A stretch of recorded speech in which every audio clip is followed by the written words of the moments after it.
আজকের ক্লাসে আমরা পদার্থের সপ্তম অধ্যায়ের বরিশাল বোর্ড 24 সালে আসা সিকিউ সলভ করে দিব। আর এই ম্যাথটা কিন্তু একটু কঠিন, জাস্ট মনোযোগ সহকারে ক্লাসটা দেখো, যাদের কাছে সমস্যা মনে হয় ইনশাল্লাহ সহজে বুঝতে পারবা। একটি তারের আদি দৈর্ঘ্য দেয়া আছে 826 সেন্টিমিটার এবং তারের ব্যাস 4 মিলিমিটার। তারের ইয়াংয়ের গুণাঙ্ক এত হলে তারটির দৈর্ঘ্য 2 মিলিমিটার বৃদ্ধি করতে প্রয়োজনীয় ভর যুক্ত করা হলো। এখন কোশ্চেনে বলছে তোমার কি পরিমাণ ভরযুক্ত করা হয়েছিল নির্ণয় করো। তো তোমাকে এখান থেকে জাস্ট তারা ভর বের করতে বলছে। তো তুমি জাস্ট সূত্র তো জানো তাই না, যে ওয়াই সমান সমান এফ এল বাই এল। একটা হচ্ছে তোমার বড় হাতের এল আর একটা ছোট হাতের এল, এই সূত্র অবশ্যই জানো। এখানে আমরা একটু লিখবো যে এখানে আদি দৈর্ঘ্য কত দেওয়া আছে, 826 সেন্টিমিটার দেওয়া আছে। তো আমরা এখানে যেটা করব, এটাকে সুন্দর করে মিটারে কনভার্ট করে ফেলবো। কত হবে মিটার করলে? 8.26 মিটার হবে। তোমরা অবশ্যই মিটারে করতে পারবা। এরপরে তোমার দৈর্ঘ্য বৃদ্ধি দেওয়া আছে। দেখো তো এখানে কতটুকু দৈর্ঘ্য বৃদ্ধি হয়েছে, 32 মিলিমিটার দৈর্ঘ্য বৃদ্ধি করা হয়েছে। তো আমরা এখানে দৈর্ঘ্য বৃদ্ধিটাকে লিখবো 2 মিলিমিটার। তো আমরা একবারে মিটারে লিখবো, হ্যাঁ। 2 ইন্টু, দেখো মিলিমিটারকে মিটার করতে হলে তার সঙ্গে 10⁻³ দ্বারা গুণ করে দিবা, তাহলে সেটা কি হয়ে যাবে ভাইয়া? মিটার হয়ে যাবে। তারটির ব্যাসার্ধ, এখানে তুমি দেখো তারটির ব্যাস দেওয়া আছে। তারটির ব্যাস, তারের ব্যাস আছে 4 মিলিমিটার। তো 4 মিলিমিটারে তুমি ব্যাসার্ধ বানাইতে হলে 2 দ্বারা ভাগ করতে হবে। 2 দ্বারা ভাগ করে দিলে 2 হবে। আর 2 আবার মিটার বানাইতে গেলে কি করবা? 10⁻³ দ্বারা গুণ করে ফেলবা, বুঝছো? মানে 4 মিলিমিটারের তো ব্যাস আছে, ব্যাসকে আমরা ব্যাসার্ধ বানাবো। ব্যাসার্ধ বানাইতে গেলে 2 দ্বারা ভাগ করব, 2 দ্বারা ভাগ করে তাকে আবার মিটার বানাইতে হবে। এখানে দেখো ইয়াং এর গুণাঙ্ক তোমার দেয়া আছে 2 into 10⁻11 newton per metre square. তো জাস্ট এগুলো দেওয়া আছে। তোমাকে বলছে ভর এম সমান হোয়াট, যা দেয়া আছে লিখছি। এখন আমরা মূল অঙ্কটা করে ফেলবো। ওয়াই সমান এফ এল বাই এল আমরা জানি। তো ওয়াই সমান আমি এখানে কি লিখতে পারি? এফ মানে ভাইয়া লিখতে পারি এম জি এল ডিভাইডেড, এইখানে কিন্তু আমরা এ মানে কি লিখতে পারি? ক্ষেত্রফল পাই আর স্কোয়ার লেখা যায় এল। তো এখান থেকে আমাকে জাস্ট এম বের করতে হবে, তাই না? তো আমি এম সমান কি লিখতে পারি? আমি যদি একবারই লিখি, দেখো এটা এদিকে নিয়ে আসবা, মানে এক লাইন চাইলে বেশি করতে পারো, বেশি করে দিই। এম জি এল সমান সমান ওয়াই গুণন, এদিকে গুণ হয়ে যাবে ওয়াই পাই আর স্কোয়ার এল। তো এখানে জাস্ট আমি এম বের করবো, তাহলে এম সমান কি হবে? ওয়াই পাই আর স্কোয়ার স্মল এল ডিভাইডেড জি এল। এখানে এবার তুমি জাস্ট মানগুলো যদি বসায় দাও তাহলে কিন্তু তোমার অ্যান্সারটা চলে আসবে।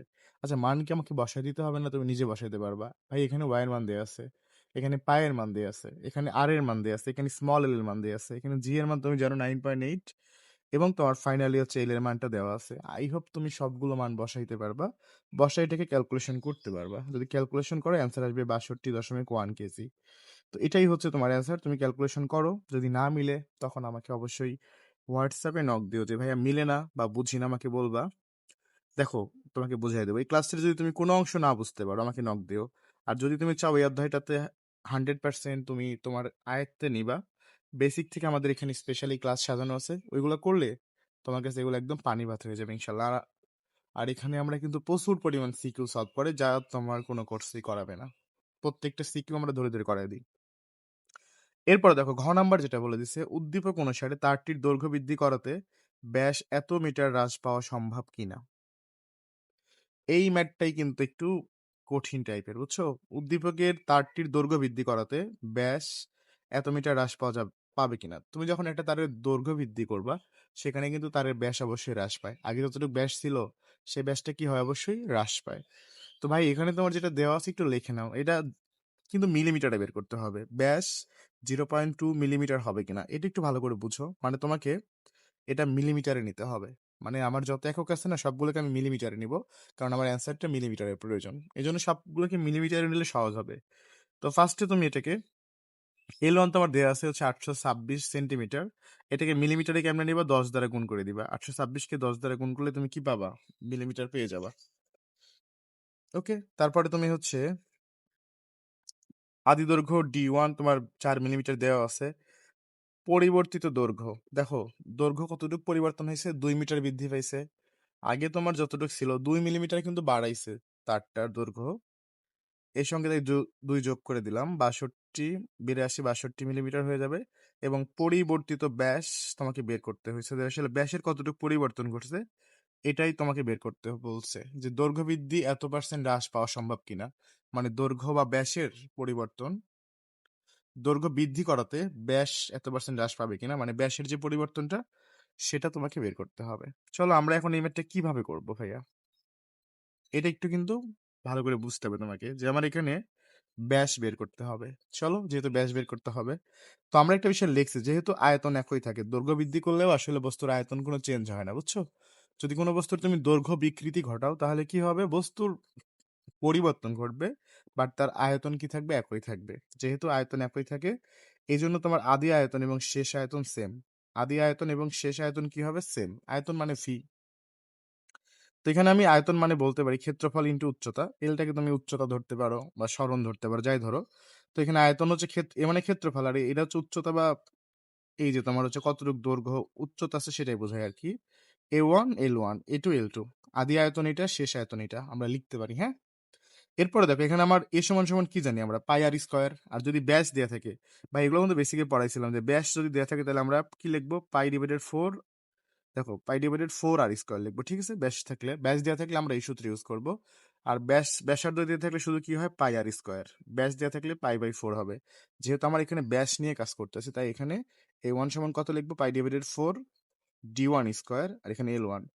এখানে কিন্তু ব্যাসার্ধ নিয়ে কাজ করতেছি না, ব্যাস নিয়ে কাজ করতেছি। ব্যাস নিয়ে কাজ করতে হলে এখানে ক্ষেত্রফল হবে পাই/4 R1 স্কোয়ার, আর এখানে L1 আছে ইকুয়াল টু A2। তোমার হচ্ছে তুমি সেম ভাবে লিখবা পাই ডিভাইডেড 4 D2 স্কোয়ার।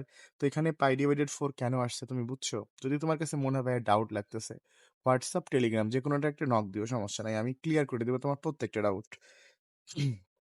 তো এখান থেকে আমি কি বের করব, জাস্ট D2টা বের করব।